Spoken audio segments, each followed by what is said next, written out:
来 NA 大力神的完成体合体篇，最后的一套 D 套，这回采用的是一个大的框架，这个也是一种我非常讨厌、非常不待见的合体方式，因为这种合体方式它的设计起来太偷懒了。同时那个时代我也在说 Zeta， 你设计出来大裤衩、大肚兜、大泳衣这些东西也无所谓，你主体起码变个什么，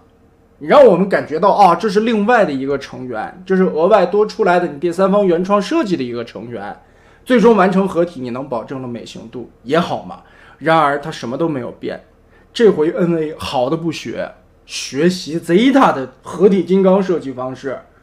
那你要说曾经如果你没有成功先例的话，我们也就认了。关键是曾经 NA 的这波设计师创造了一个完全零配件合体的 DX9 大力神，那个时代刚一开始玩到的时候，我被那个东西震撼到了。直到如今为止，我一直认为 DX9 大力神是一神作，到现在那设计都不落伍。虽然现在看起来它的单体人形有一些崩坏，但它的设计理念非常的高级。而这种呢，现在就本末倒置了一般啊。可能现在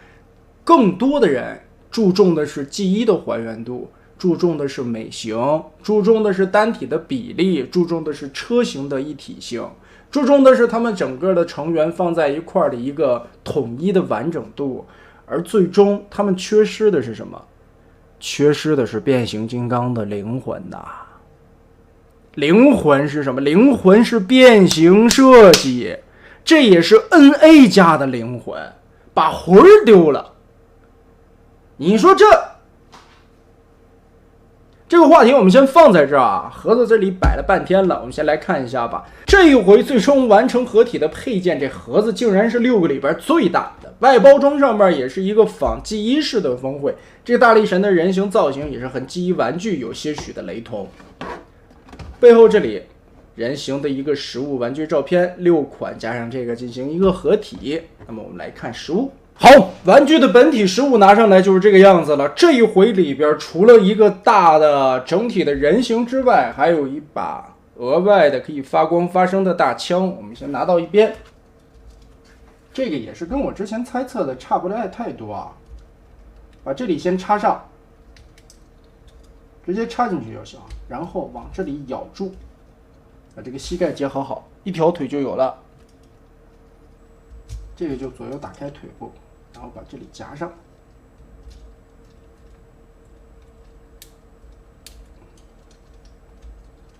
左右接地摆一摆，然后我们继续往上拼，开始组成它的大腰子。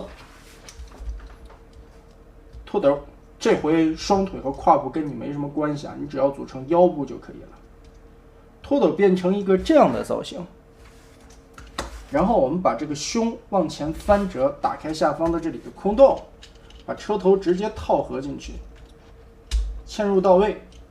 接着往下压，压下来以后，这上边的圆洞和方槽正好和中心这里进行了一个锁定。同时这个含胸的时候啊，胸甲这里是进行了一个双段折叠的一个联动机构，这一点很漂亮。锁住了以后，立起来后方这里的一个 C 型杆子，我们把这里边的2个卡扣套合进去，将后方的这个托斗固定好位置。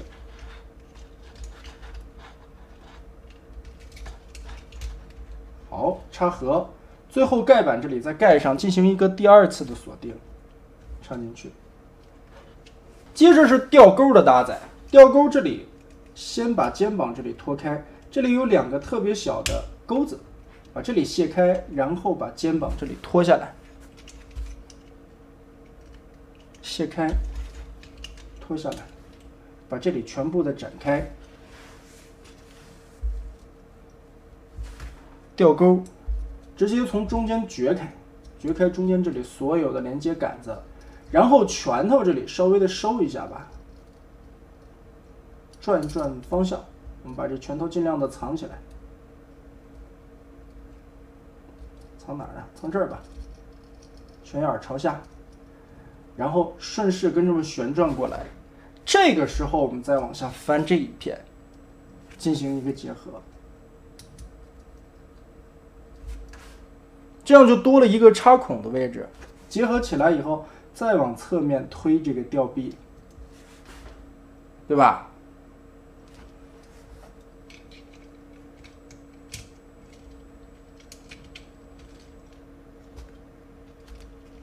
直接的装进去，穿衣服直接找准位置，只要不卡就行了。放好它，然后插合，咬住，另外的一边插合，咬住，吊钩再放到后方去。最后是2条胳膊这里，先把履带卸开，我们要夹它一下。这里呢有个 T 型的2头扣子，夹在紫色的零件当中，先把这里夹好吧。夹上以后，裤裆这里的卡扣顶进去，接着上方这里的一个双段关节和下方的这个大洞咬合，把中间所有的卡扣定好位置。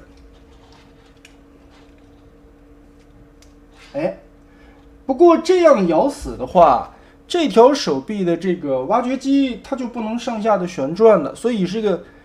爪臂是不能调整方向的，只能朝一个方向去啊。倒是可动什么的，这回是坐在了大的这关节上边，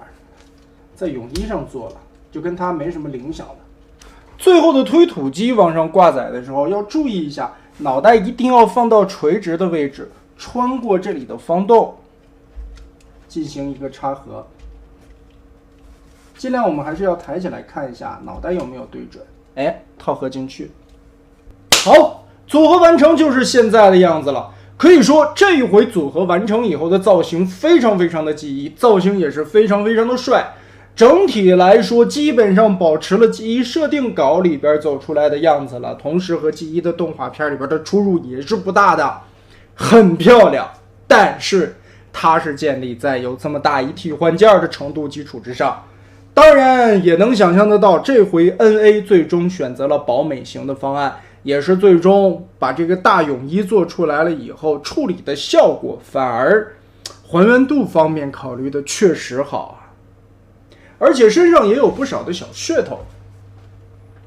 首先，这根大枪是可以发光发声的，开关在后方。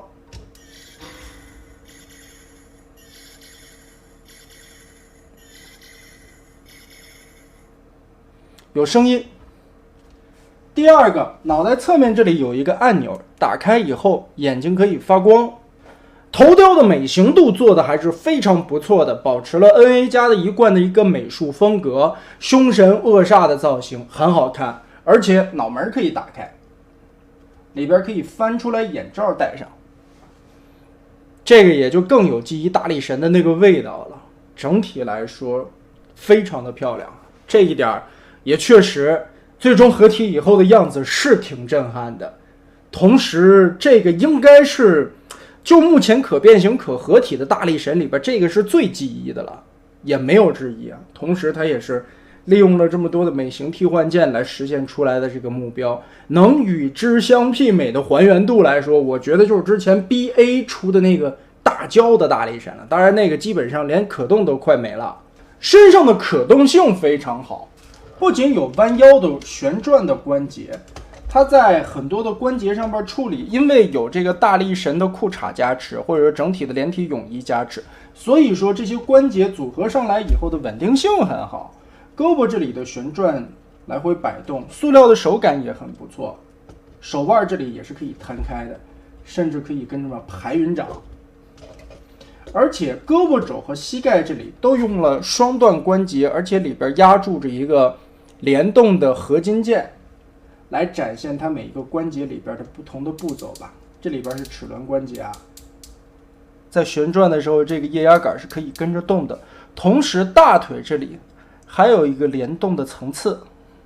你在折动第一段关节的时候，上边联动是大腿甲的抱甲，下方这里是齿轮联动的下边的一个合金的液压，这点很好看。但是呢，这一套其实暴露出来更多的问题是，你们觉得这个拖斗是不是有点太多余了？其实合体有它没它无所谓，也就是说主体的这俩吊钩和托斗 C 套其实意义不大。当然你如果从正面来看的话，这个吊钩还是有一定的作用的啊，它把前胸这块填满了。托斗这个大腰子，男人当然没有腰子是不行的啊。不过按记忆动画的还原度来说，大力神的后背这里确实也背着这个托斗的托斗，这一点是回归于遵循还原度方面来说了。但是呢 NA 这一次的这个托斗的外挂腿啊有点靠后了，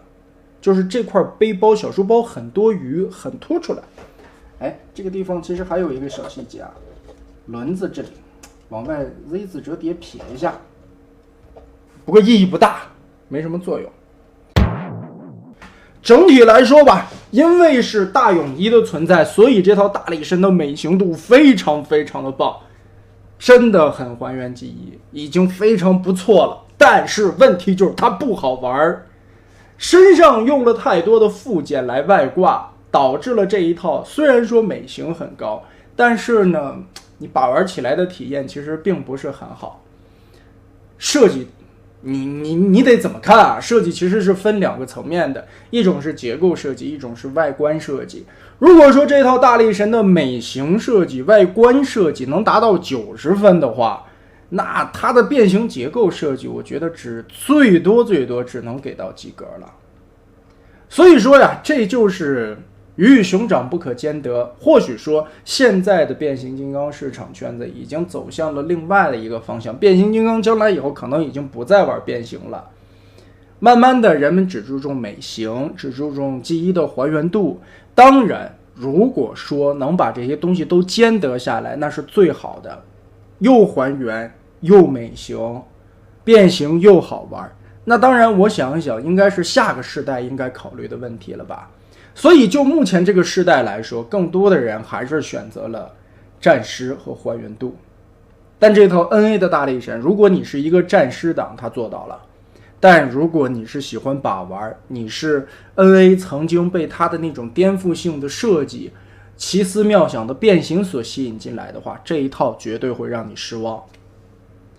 然后再说一个这套大力神的跟这些题外话所有都不搭嘎的一个问题，队长承受了与他完全不匹配的压力，身上本身其他的4名成员在上半身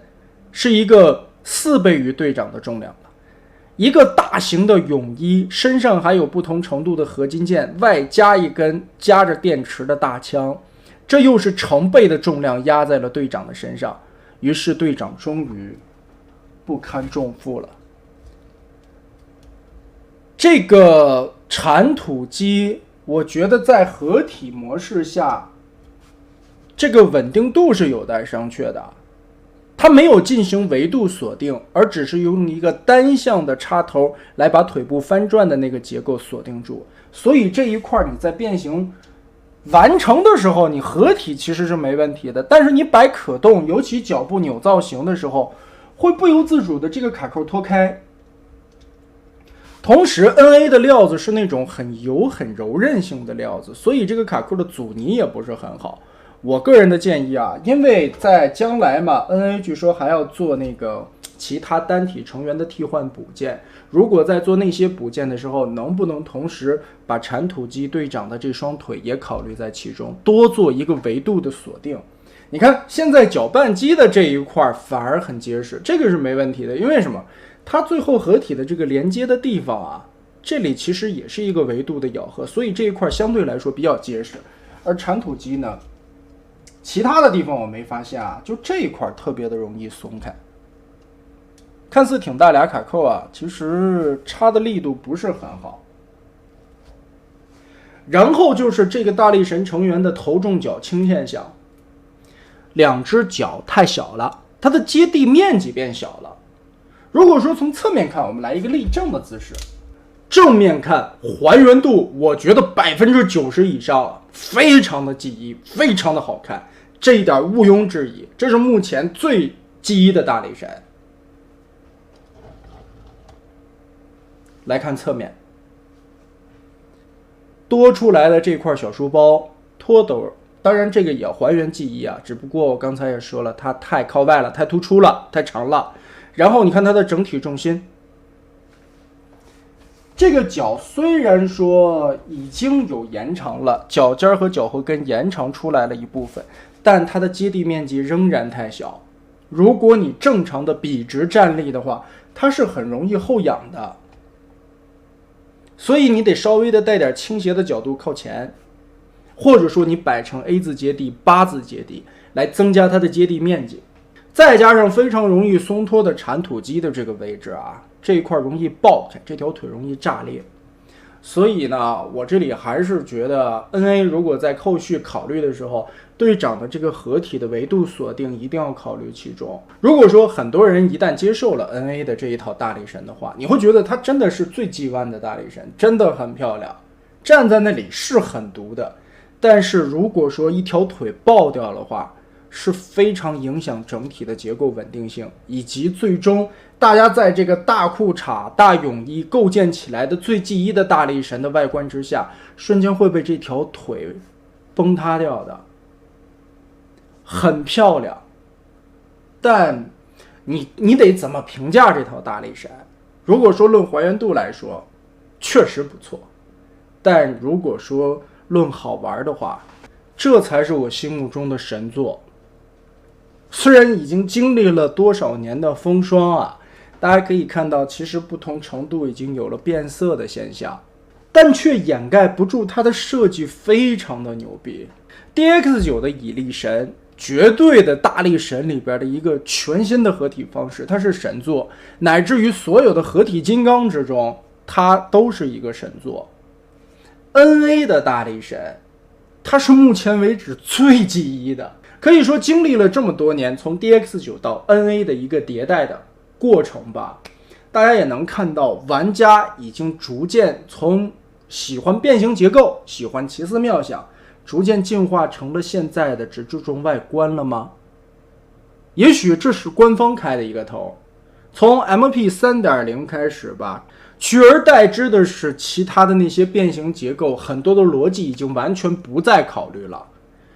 官方的 MP 会用复杂的结构、繁复的把玩体验、糟糕的用料以及变态的做工来实现一个造型的G1还原，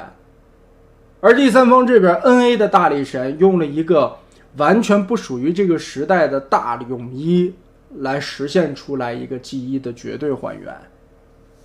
很可惜啊，我的思维我不属于这个时代，或许我对变形金刚已经落伍了，翻回来再看看，我更怀念的是经典 MP 2.0 DX9 口袋战争。或许我只停留在那个时代吧，因为那个时代留给过我最美好的那些东西，我最喜欢的变形金刚的那些元素都停留在了那个时代，同时那个时代还有 TFP。 而如今呢，一味的追求还原度或许是未来的发展方向，但是我觉得我个人已经跟不上现在的时代潮流。当然我们不能说谁对谁错，也有很多的玩家他是热衷于G1的粉丝，不然 BA 的大力神也不会卖的那么好。很多的玩家都是想要一套绝对还原G1的大力神，然而在那个年代的第三方做出来了更多的是基于他们自家的一种新的机械美型，所以更多的人在反思的过程中也在想G1的大力神何时诞生。也许合体金刚永远是一个绕不开的话题，每一个造型的3变，最终单体完成合体样式的时候，怎么保证它绝对还原G1美型，是目前来说始终无法攻克的难题。但是用这种方式来解决，有可能是一个最简化的解决方案，这也是第三方的设计师们能得出来最好的一个经验的结论，但它不一定是我最喜欢的。屏幕前的你们觉得呢？所以最终你是选择美型还原度，还是更偏向于结构设计好玩？目前来说，它能把它最优的解决方案都给你呈现了出来，要美型有最还原G1的，要结构有完全零配件合体的蚁力神，它都做到了。时过境迁，这么多年过去了，这个设计师在自我身上突破的这些东西有的人无法接受，我就是其中之一。有的人会觉得这就是一种进步，因为更向着还原度和美型的方向去发展。所以啊，还是那句话，存在自然是有它的道理。但最终 NA 的这套大力神，我觉得它还不是一个完成品，它身上缺欠的东西太多了。单体成员身上的空洞，下一步在补足的阶段，同时我觉得队长的加固势在必行。所以希望 NA 在后续这补发的这些单体成员配件的时候，把队长的这一块锁定一定要考虑到位。那么这期就到这里吧， NA 的大力神终于完结，撒花。